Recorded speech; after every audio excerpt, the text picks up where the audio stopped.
Yo, what is going on, guys? It's your boy AA on 220, bringing you guys a late night recording. Actually, it's 9:46. It's not even that late, to be honest. I'm up until like 4 a.m. But we're bringing you guys a recording. This is our Summer Showdown Week 1 game and explanation. Long story short, I'm gonna go into the team first, then I'm gonna go into what happened with the game and sort of give a little bit. I took some notes actually on the game, but there was a lot of rolls. Well, not a lot of rolls necessarily, but there was a couple misses from fairly accurate moves, or somewhat accurate moves.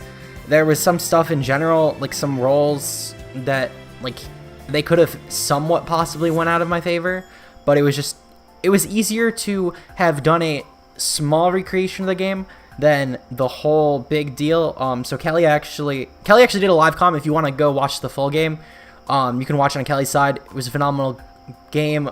Kelly's a phenomenal player, of course, and a phenomenal commentator. I'm sure you will enjoy that, but I'm going to, of course, still go into my team. I still do want to at least upload something, because I feel like it would be very, very unfortunate if I didn't upload my first game in the Summer Showdown, of course. So I'm gonna still at the very least go over what happened. I have some notes taken down on some of the stuff that happened. It was a pretty fun game overall, but without further ado, I'm not going to keep repeating that it was a fun game overall. Let's get right into the team. First up, we have Bird, short for the Flying Bird, our Swellow with Quick Attack, Boom Burst, U-Turn, Hurricane with the choice specs. Kelly's team, actually, I'll go into that real quick. Let me just open up on my phone. But basically what I noticed was Kelly didn't really have any good resists for Boom Burst plus Hurricane. To be fair, it's lower tier, so there's an extreme lack of good steel types. So it wasn't like a lot of people really had good Boom Burst switch-ins. But Kelly's team especially, his entire team was really physically built. So it was really easy to prep around just spamming with Swellow. His draft being Cloyster, Z Blaziken, Mismagius, Vikavolt, Granbull, Mudsdale, Alolan Eggy, and Audino. Nothing on his team really switches into a Specs Boomburst, especially from a modest Swellow, which I was able to run and still outspeed everything non-Scarf. And I feel like obviously, and this was actually one of Kelly's sets, but it was fairly obvious to me that a Scarf and Mismagius would have to come this game as a way around Swellow, because any other Scarfer that he could have brought wouldn't necessarily have a good matchup versus my team. For example, Blaziken, I extremely easily switch out on. Whereas Mismagius, at the very least, while I can still switch around a Scarf Mismagius fairly well, it is, at the very least, the best coverage pool, I guess, for my team. And also Scarf Taunt can be fairly nice versus any leads besides, unless if I had like a Scarf Roxlow and Dougie, which I did bring Scarflow and Dougie, actually. I'll get into that later on, but it wasn't Scarf Rocks. But my Swellow set was designed to just take advantage of Kelly's lack of a Boom Burst switch-in. This thing even 2 KOs Spadef Audino. So his team literally had no switch-ins unless he brought like AV, Spadef, Audino, but even then, that's not a bring. Hurricane, just in case I felt like it, I guess. I didn't really need Hurricane, to be honest. U-Turn, Momentum, Quick Attack, in case I really needed it. Again, I probably didn't need Quick Attack. I could have probably just went with Boom Burst and like U-Turn and won the game, or at the very least, not even win the game necessarily, but at the very least, you know, have success with this set. Next up, we have Wednesdays, our Swampert, because 1, we played on a Wednesday, 2, it's pink, and on Wednesdays we wear pink. God damn it, I messed that up. But I have Focus Blast, Hydro Pump, Ice Beam, and Roar.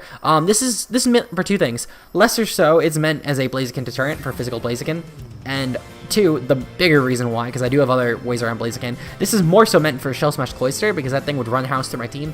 This thing can take on any hit from Cloyster it wants, unless if it goes for Explosion and gets a really high roll off of an Adamant +2 Cloyster. It would have to be Adamant, it would have to be +2. Or you could have some sort of boosting item and go for Hydro Pump, but I don't anticipate he's going to run it. It's probably going to run like a Whiter, because it's the best way to not lose your Cloyster really quick. So Focus Blast will OHKO any Cloyster no matter what. I do have Roar as well as another deterrent in case I don't feel like risking the Focus Blast, which I guess it would depend on how many Mons I have left, because I do have other ways such as Dougie at the very least can help with my Cloyster issue. So yeah, that's really it. It's mainly just a Cloyster check. Next I have Shucky Nostalgia. This is our lead, guaranteed 100%, unless if he does not bring Cloyster and Mismagius, which would essentially be Kelly throwing the game. There is no reason for him to not bring both. In fact, they're the two Mons with the best matchup versus my team. So if he brings even one of them, let alone both, which it's fairly certain he will, I'm going to lead off with Shuckle, because if he does not go for Taunt, and I just realized I'm Mental Herb. God damn it, I forgot that I had Mental Herb this week. I thought that I brought leftovers. That would have been nice to remember in the game, not gonna lie. I had Taunt, I had a Toxic, Sticky Web, Protect, Stealth Rock. I had Protect mainly to scout turn 1 what he's gonna go for. If he leads off with Mismagius, I can scout for Taunts. If he leads off with Cloyster, I can guarantee go for Toxic turn 1. and then Protect turn 2, then get up Sticky Webs turn 3, and then Protect turn 4, and just start Toxic Stalling Kelly. Because this Cloyster is a very big threat to my team, and Shuckle is one of the only monsters that can hit from it, and if I can get some toxic damage off, then I could even bring in Scarfalo and Dougie and just pick it off. So that is always very nice. Webs also help versus a lot of Kelly's team. Things like Blaziken are pretty useless under webs. For example, with Vikavolt, I guess, never mind, not Vikavolt, I'm stupid to think it's Levitate. What was I thinking? Alolan Eggy, I guess, and it was trying to run a lot of speed for my Swampert. It is now not going to have any chance of outspeeding unless if it's Scarf, which if Kelly's really bringing a Scarfalo and Eggy as a Swampert counter, shoutouts to Kelly, it's a pretty ballsy tech right there, especially in a team that has a ton of a ton of Alolan Eggy answers. So, yeah, next up I got Harry Potter with the Salac Berry with Psychic, Fire Blast, Combine Sub. If I can clear Mismagius, this set kind of wins late game. I can get up a sub and just take any hit from most things. In fact, I can even take hits such as Shadow Ball depending on the investment, and you'll actually see in the replay, I'll have to get into that a little bit. But it was kind of funny though. This thing is Nightmare versus Kelly's team. It just runs house versus his team. I'm gonna work offline, it's okay, I don't really get internet. Next up I have Disgrace over Togetic because this thing is a Serene Disgrace. I have Toxic, Heal Bell, Roost, Tailwind. Tailwind is my main way around Shell Smash Cloyster if I cannot get up a Sticky Web, because Shuckle could very well just not get up a Sticky Web. That's very possible versus Kelly's team. He does have a lot of ways to pressure it. However, he's not have very good ways to break Togetic, besides like Vikavolt and already set up Cloyster with Icicle Spear, of course. But otherwise, he really doesn't have good ways around breaking this thing, and one of them needs to be set up. The other one, depending on his investment, might not even be able to break me at all. And you'll see why in the explanation. But basically, my plan is just to Toxic whatever I can, Tailwind up at all times, and to just Roost until I die. When I feel like there's a moment such as Cloyster coming in, I'm going to sack my Togetic, because I would really prefer to just bring in Swampert on that thing, or even Alolan Dougie, depending on the HP it's at. I don't want to mess around and let it get a free opportunity to set up, so I'm going to sack no matter what, because if I just switch out and I don't get off Toxic on it and just let him set up for free, then that's an unplay. If he's already poisoned, then I may switch out. It just depends on how things are. I don't really want anything to take unnecessary damage, though, if I'm meant to take a hit from him. So, yeah. Finally, I have Fabio, our Scarfalo and Dougie. This was mainly because I wanted a Scarfer that could outpace Mismagius, and this was really it, unless if I wanted to run a Scarf Swallow, and I really did not feel keen on that. So, Scarfalo and Dougie it is. This thing is actually, it does decent against Kelly's team. It's really nice to pick off certain mons. I have Memento in case I want to lower any attacking stat of Cloyster. In case if I do lose my Swampert, that could be a very nice way to help Togetic potentially get off a Toxic versus it. Or even, maybe even depending on his moveset, I might even be able to make like Delphox take a hit from it. And also, I would need Webs up and to have Rocks put me in Salac range. There would be a lot of scenarios, I guess, for that specific instance, but I guess, again, it all depends on what happens in the match. Regardless, though, max speed does help us outspeed. It helps us speed tie a max investment Jolly Cloyster at +2. If he's anything but max invested Jolly Cloyster, I outspeed no matter what. I didn't want to risk though, so I figured just in case, because I don't know if Kelly's just gonna run that, just try and make sure he can outpace any possible Scarf that he thinks I would bring. So that's why I'm going with that. So basically now we're gonna get into the game real quick. So as I mentioned, basically what happened was I was playing Kelly. You know, it was a really cool game. You know, Kelly was really solid of a player. He threw me off a little bit, not gonna lie. Versus my Shuckle, he was doing extremely high rolls, or he said they're doing extremely high rolls for non-banded Cloyster, which would have meant like White Herb and Adamant. Or if he was banded Cloyster, he was actually getting like min rolls versus my Shuckle. So because of that, I thought that he was potentially just a banded Cloyster, and since he was just going for liquidation, he had a perfect opportunity to set up. He told me after he was fearing Encore Shuckle, which very understandable, because Encore Shuckle could have just locked him in, and I could have used that as an opportunity to just kill him off with Delphox. And Delphox running house in Kelly's team is pretty free. Or I could have even just brought in Swellow, forced him to sack something. So I definitely do see the reason why he just wanted to kill off Shuckle there. But he played it as if it was banded, and that definitely threw me off. Because of that, I decided that Togetic was going to be a very nice sack. However, before I brought in Togetic, I, started getting off some nice damage with Hydro Pump and Focus Blast on my Swampert. Then once there was a moment in the game where I brought in my Togetic, I started Toxicking everything I could. I Toxic Granbull, I Toxic the Mudsdale, and I Toxic the Cloyster. I let them all take a decent amount of damage before I just let my Togetic go. Kelly was not even able to break this thing with like Volt Switch on his Vikavolt. I don't know if Kelly brought Thunderbolt, not gonna lie, but I felt like he would have clicked it at some point instead of clicking Volt Switch like 4 times and still not killing my Togetic, because I always had Tailwind up, so I was always able to get off a Roost. So my Togetic was putting a lot of work. However, eventually Kelly did finally bring in Cloyster, and once Cloyster came in, I had to sack. However, he ended up actually going for a Shell Smash, and I went for Toxic. So because of that, luckily though, I did get off some Toxic damage on Cloyster, of course. And because he had already consumed his White Herb, and no matter what, he would have had to actually bring in his, Cloyster versus my Delphox late game, and Delphox would have guaranteed killed it off no matter what. Apparently, Kelly didn't even have, like, Ice Shard to pick me off, which I'm surprised, not gonna lie. Kelly might have had Ice Shard and maybe just assumed that Miss Magus would have killed no matter what, and didn't care to mention it when we talked about the game. But basically what happened was, it was down to Delphox and Alone Dougie versus Cloyster and Miss Magus. I had hard swapped in Dougie on a Shadow Ball because I didn't want to risk, because it was a roll out of my favor to live a Shadow Ball from Miss Magus. So because of this, I didn't want to risk my Delphox dying. So I brought in Dougie, and I figured my only chance to win at this point was to flinch and hope that he does not have Ice Shard on his Cloyster, and hope that he also does not have an opportunity to set up. Because if he had an opportunity to set up, then he wins the game. Simple as that. So, we DC. Right on the turn, I was going to go for Iron Head to see if I can flinch him out.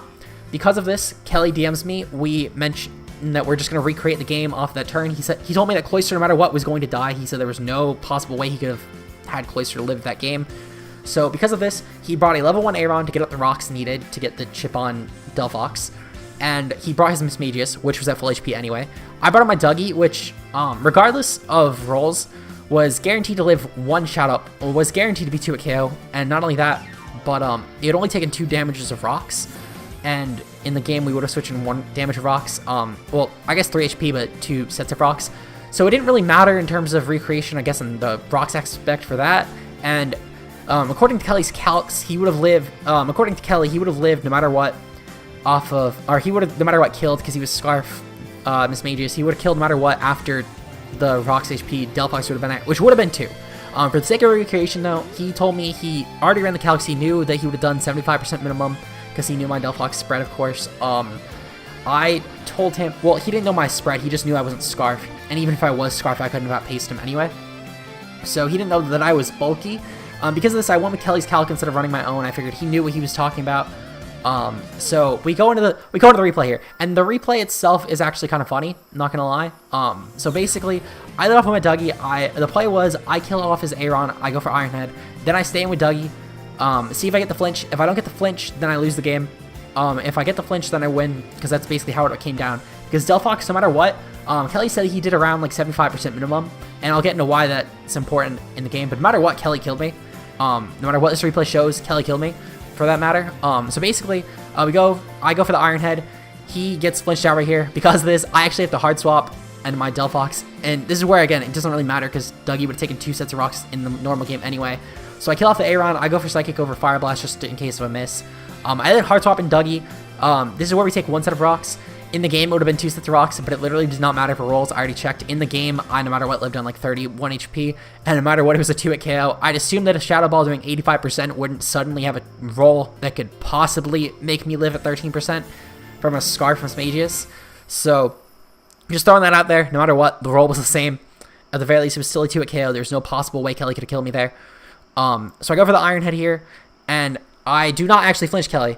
So because of that, I lost the game. However, I might as well just go into this because it was kind of funny to me.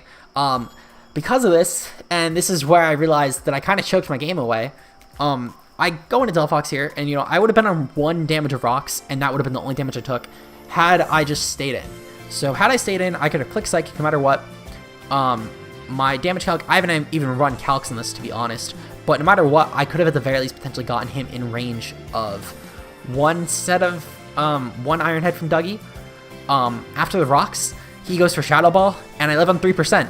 And I want to cry, because in this replay, obviously I won. No matter what, though, in the normal game, I would have came in on 2 sets of rocks. So Kelly had already won. He did his 72%. That's more HP than I would have had in the normal game. So good game to Kelly. It was just really sad, because at this moment, I realized I choked by switching out into Dougie there, which is the only reason I wanted to continue and show this last turn, is because it showed that I 100% choked the game away. And apparently Kelly didn't have an Ice Shard on his Cloyster. If he did, maybe he's gonna comment down below. Maybe he's gonna go over in Team Builder. I'll check his side anyway, no matter what. And just, in fact, I'll just message him about it right now, to be honest, just to see for the video. But if Kelly didn't have an Ice Shard there, that very well could have been game, because I would have stolen his Choice Scarf there. And then because of that, I would have outsped him. I could have went for the Fire Blast and killed him off because of my HP. And that could have very well been game right there. So basically, if Kelly, I'll check right now. If Kelly didn't have Ice Shard in his Cloyster, then this was a massive choke on my end, because, as I said, he could have picked me off right here. My Iron Head wouldn't have actually killed Cloyster, so I would need to flinch him out in that regard as well. If he didn't have an Ice Shard, I choked this game away 100%. So that's mostly why I'm just asking Kelly right now. He did have Ice Shard, so I actually choked this game away. So very good game to Kelly. If you guys did enjoy, of course, leave a like down below. I'm sorry for how chaotic this was. I'm sorry for there not being an actual battle to show. Check out Kelly's side, of course, if you want to see the actual full game. I'll make sure to link it in the description below, of course, because of the circumstances, and just in general, because he's my opponent, of course. So yeah, that'll be it. Until next time, I'll see you guys later. Peace out.